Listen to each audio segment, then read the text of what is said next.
Doctor साहब, सबसे पहले मैं आपकी तरफ आता हूं। सर, अगर दादोशुमार देखे जाए, पाकिस्तान की बरामदात गुज़श्ता 2 दहाइयों में 25 से 30 अरब डॉलर के दरमियान हैं और वहीं पे रुकी हुई हैं। बांग्लादेश और वियतनाम को देखें तो उनके जो फैक्ट्स एंड फिगर्स हैं वो कुछ और ही कहानी बयान करते हैं। इसकी वजह आप क्या देखते हैं?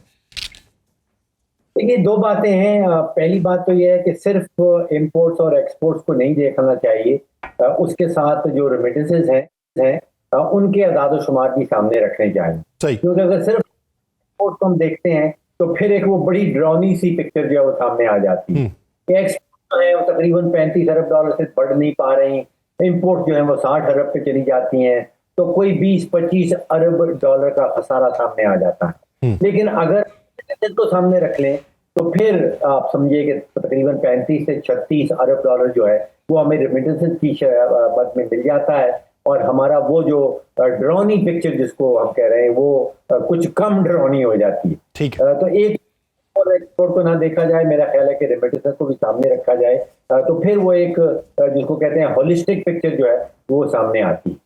अब जो हमारा स्ट्रक्चरल इशू है इंपोर्ट और एक्सपोर्ट के अंदर, वो एक तो ये है कि इंपोर्ट्स, खासतौर पे तेल की इंपोर्ट, एलएनजी की इंपोर्ट, कोयले की इंपोर्ट, ये तो हमने करना ही करनी है क्योंकि ये तो हमारे पास पाकिस्तान के अंदर जो है ये मौजूद नहीं है या हम निकाल नहीं पा रहे। तो ये तो चाहे रुपया नीचे जाए, चाहे आलमी मंडी में इनकी कीमत ऊपर जाए नीचे जाए, ये जो 8 से 10 अरब ये पाकिस्तान में आना ही आनी।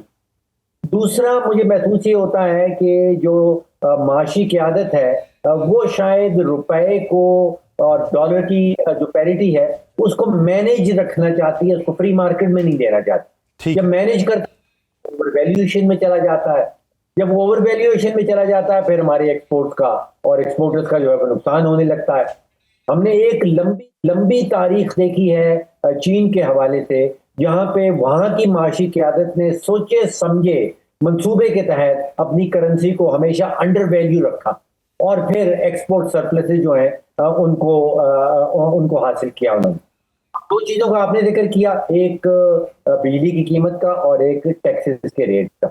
ये दोनों बड़ी वैलिड पॉइंट्स हैं और आप सोचिए पाकिस्तान के अंदर बिजली की कीमत जो है वो हमसाया ममालिक के मुकाबले में दोगुना ज्यादा है।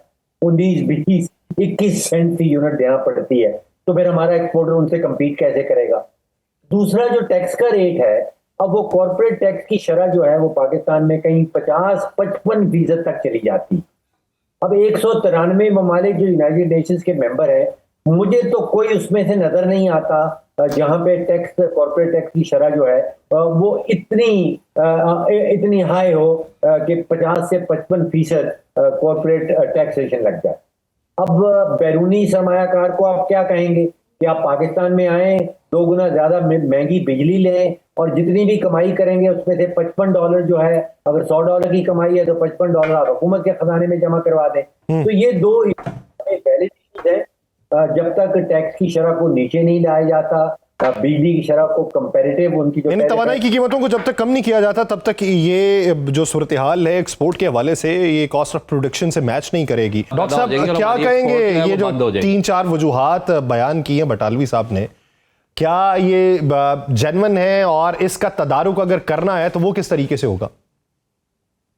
देखिए, जो बातें, जो फैक्टर सामने रखे गए हैं वो कोई शक की बात नहीं कि वो वैलिड है, लेकिन ये भी वैलिड है कि पिछले 50 साल से आप देख लीजिए कि हमारे सनतकार जो हैं, हमारे एक्सपोर्टर जो हैं, वो सिवाय ये टेक्सटाइल की बेडशीटों के और सूतर के जो 66%, 2/3 हमारी टोटल एक्सपोर्ट जो है वो ये बेडशीट और ये सूतर और ये कॉटन रिलेटेड प्रोडक्ट जो है वो एक्सपोर्ट करते हैं। ना उसमें करता है, ना उसमें कोई वैल्यू एडिशन की कोशिश करता है। तो मेरा कहना यह है कि हमारा सनती शोबा, हमारे एक्सपोर्टर जो हैं, उनकी भी जिम्मेदारी बनती है कि वो रिसर्च करें, वो कोई ऐसे प्रोडक्ट्स बनाएं जिसमें बिजली की खपत कम हो, जिसमें वैल्यू एडिशन ज्यादा हो रही हो। अगर मुल्क में बिजली महंगी है तो फिर सिर्फ करना या सिर्फ हुकूमत से ये कहना कि हमें सब्सिडी मिल जाए, और वो भी ऐसी हुकूमत से जिसका ऑलरेडी बजट का खसारा जो है वो 8-9 हज़ार अरब का आ रहा है, आप उससे जाते दे दे, हमारी बिजली सस्ती कर दे, हमारी गैस सस्ती कर दे, या हमारे ऊपर टैक्स ना लगाए, और अपनी रिसर्च तकरीबन निल है। हम उस टेक्सटाइल सेक्टर के अंदर से वो बेडशीट बनाने के और एक्सपोर्ट करने से और इसके अलावा और कहीं जाते ही नहीं, या वो 2-3 चावल जो है उसको एक्सपोर्ट कर लेते हैं। तो डाइवर्सिफिकेशन हमारा एक्सपोर्टर या हमारा सनतकार कतई नहीं सोच रहा।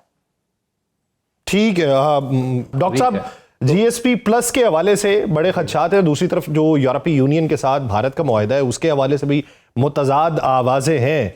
पाकिस्तान के लिए मुश्किलात क्या देखते हैं आगे, या आसानी क्या देखते हैं? देखिए, आदाद शुमार के हवाले से अब इंडिया और पाकिस्तान के दरमियान में लेवल प्लेइंग फील्ड आई। हमें जीएसपी पहले नो टैरिफ था, 0 टैरिफ लग रहा था। अब इंडिया जो है वो हमारे मुकाबले में आ गया।